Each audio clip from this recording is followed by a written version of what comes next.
Hello everyone, my name is David Danish and I'm a student at Ilma University.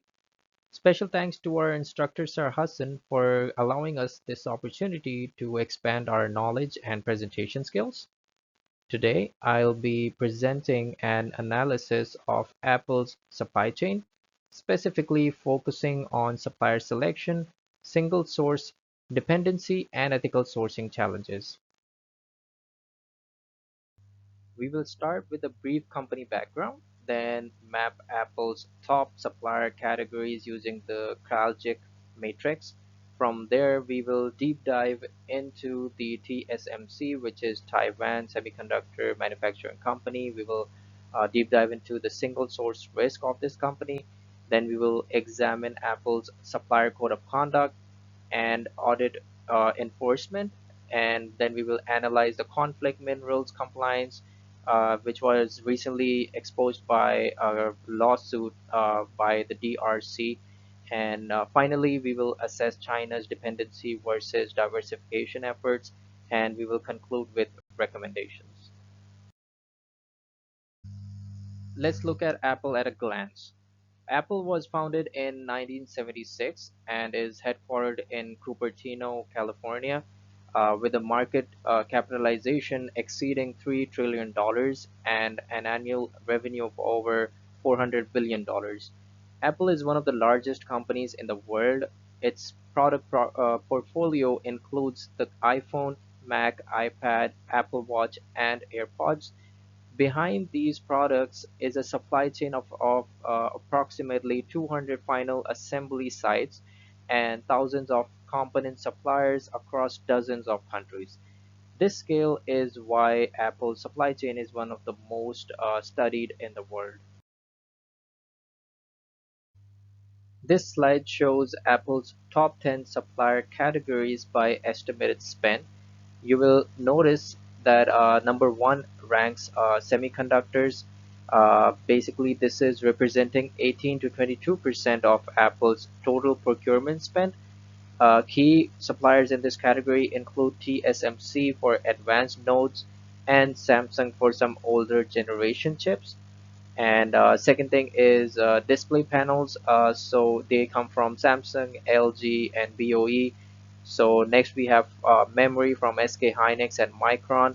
Then assembly is primarily done by Foxconn, Pegatron, and now Tata in India, and is also a top category, which is important to note that the top five categories alone account for 50% of Apple's spend and represent the highest strategic importance. Applying the Kraljic Matrix, which measures profit impact against supplier risk, we can position Apple's supplier categories. In the strategic quadrant, which is high profit impact and high supplier risk, we find semiconductors, displays, and camera sensors. These are Apple's most vulnerable categories. And in the bottleneck quadrant, which is low profit impact but high risk, high supply risk, we have specialized chips and rare earth magnets. The leverage quadrant includes assembly and batteries, where Apple has significant negotiating power. Finally, the routine quadrant covers packaging and cables, which are low risk and low impact. This analysis reveals that Apple's greatest exposure in the strategic quadrant, particularly semiconductors from TSMC. Now, let us examine the most critical single source dependency in Apple's supply chain, TSMC. So, TSMC is the exclusive fabricator of Apple's custom silicon. All A series chips for iPhones, M series chips for Macs and iPads, and chips for Apple Watches and AirPods. So TSMC produces approximately 90% of the world's advanced logic chips. For 3 nanometer and 2 nanometer nodes, there is no equivalent alternative available. So this creates three major risks. First is geopolitical risk. Taiwan Strait tensions could lead to a Chinese blockade or invasion. Second is natural disaster. Taiwan sits on the Pacific Ring of Fire, making earthquakes a genuine threat. Third is pricing power. So TSMC can raise prices with limited leverage from Apple. Each of these risks is rated as critical or high impact. Now, moving on to TSMC mitigation strategies, Apple knows depending only on TSMC is risky, so Apple made several backup plans. First, TSMC built a factory in Arizona that started making chips in 2024. Apple is the main customer. Second, Apple signed long-term contracts so TSMC cannot sell Apple's spot to someone else. Third is Apple is working with Amkor to do chip packaging in Arizona too. Apple is also designing chips in a new way called chiplets. This means Apple is making and connecting smaller chips together instead of making a big one. So this reduces dependency on one factory. So long term, Apple wants Samsung or Intel as a second option, but that will take years. The real reason Apple stays with TSMC is cost. Switching would cost 20 to 35% more, so Apple accepts the risk for now. Apple's supplier code of conduct establishes mandatory requirements across five domains: labor and human rights, health and safety, environmental protection, ethics, and management systems. Apple prohibits forced labor, child labor, and discrimination, and requires fair working hours and safe working conditions. The audit scale is unprecedented in consumer electronics. In 2024 alone, Apple conducted 893 standard code assessments, 203 unannounced assessments, meaning zero notice inspections, and 137 specialized audits focusing on wages, safety, and wastewater. The enforcement mechanism follows a structured process. An audit identifies a violation, the supplier submits a corrective action plan or CAP, Apple reviews the plan, and the supplier implements the changes. A follow-up corrective action verification audit then confirms compliance. If the supplier remains in non-compliant, Apple escalates through probation, contract termination, public disclosure, and financial penalties. The strengths of the system are third-party independence and the use of unannounced audits.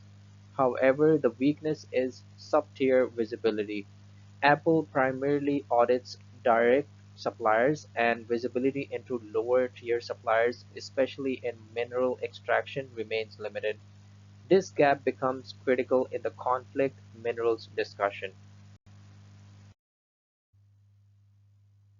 Conflict minerals refer to tin, tungsten, tantalum, and gold. Collectively, they're known as 3TG, that may be sourced from conflict-affected regions, particularly the Democratic Republic of Congo. Apple has publicly claimed 100% participation of identified 3TG smelters in third-party audits for 10 consecutive years.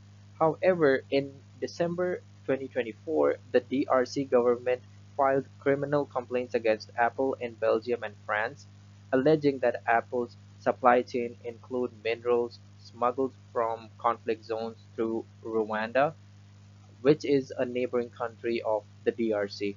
In February 2025, a French prosecutor dismissed the case as influentially well-founded, meaning there wasn't enough evidence.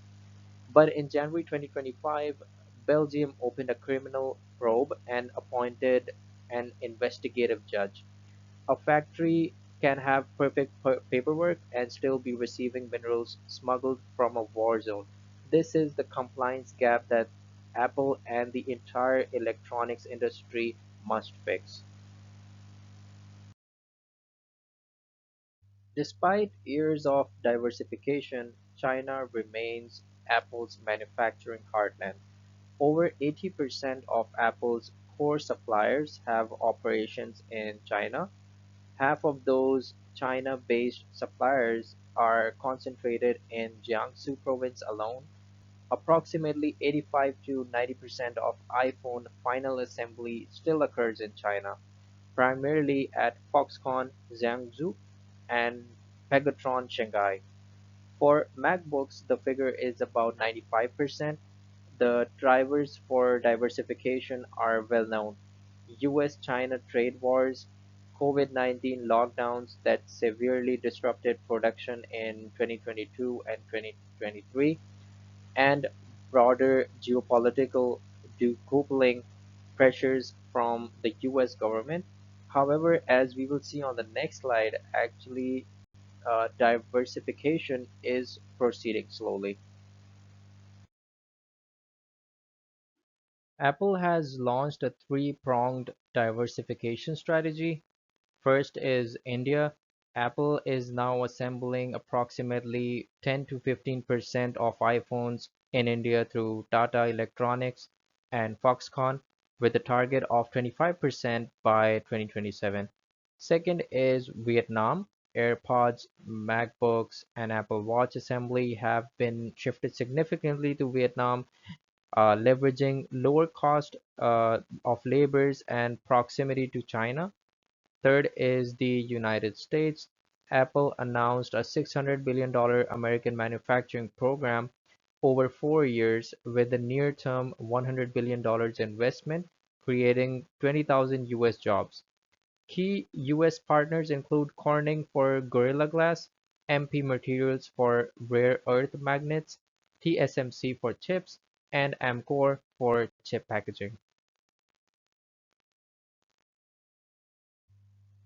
Okay, so this slide summarizes our critical evaluation across the four research questions on supplier mapping: the strategic quadrant, semiconductors, displays, and camera sensors carries the highest risk. On TSMC dependency, we find a critical vulnerability with no near-term fix. On code enforcement, Apple demonstrates industry-leading leadership, but the sub-tier visibility gaps remain. On conflict minerals, 100% audit participation proved insufficient to prevent legal allegations from the DRC. And on China diversification, Apple has made measurable progress in India, Vietnam, and the US. But China remains dominant and will continue to do so for the foreseeable future. Based on this analysis, I offer four recommendations for Apple's procurement organization. First, accelerate TSMC mitigation by funding Samsung or Intel qualification as a second option within a 3 to 5 year horizon. Second, enhance sub-tier traceability for 3TG minerals using blockchain or isotope tracing technologies that go beyond smelter audits. Third, phase the geographic transition by maintaining China for known non-US markets while serving the US and European markets from India, Vietnam, and US-based inventory. Fourth, deepen the American manufacturing program partnerships by including US-based final assembly for at least one product line, such as the Mac Pro or a future device maybe. In conclusion, Apple's supply chain represents a paradox. It is the most sophisticated supply chain in consumer electronics and at the same time one of the most vulnerable. The company has mastered supplier management at a scale, enforced ethical standards through an unprecedented audit infrastructure, and navigated geopolitical pressures better than any other company. Yet, the TSMC single source dependency and China's concentration remain the major risks that no amount of audit can fully mitigate right now. Furthermore, Apple is moving from just in time, which is getting parts exactly when you need them, to just in case, which is keeping extra stocks for emergencies, to just in uh, where making things in multiple countries is the best fix. So fixing these problems will take decades and cost so much that shareholders may never say yes. This concludes my presentation. Thank you so much for your time and attention.